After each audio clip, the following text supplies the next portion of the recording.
Tutorial. In this tutorial, I will show you how you can turn on Memory Saver for your Google Chrome. When on, Chrome will free up memory from inactive tabs. So, this gives active tabs and other apps more computer resources and keep your Google Chrome fast. And your inactive tabs automatically becomes active again when you go back to them. It's a great feature if you are on limited resources, especially low RAM. So, let's see how it's done. First, open your Google Chrome.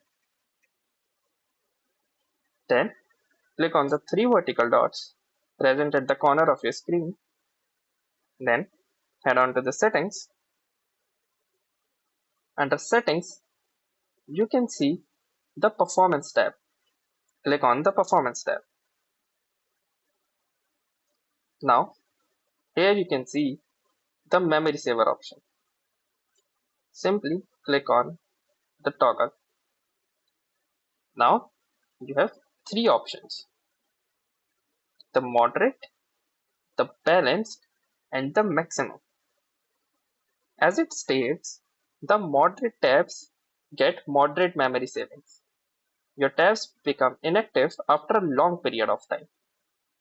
In the balanced, which is the recommended settings, you get balanced memory savings, which means your tabs becomes inactive after an optimal period of time. And then it's maximum. Get maximum memory savings, your tab becomes inactive after a shorter period of time. So choose whichever you prefer, and here you go. You have successfully boosted your Chrome, and now the memory saver is on. So if you like this video, please make sure to hit the like button as well, comment on the video, share it as well, subscribe our channel. Thank you. Have a nice day.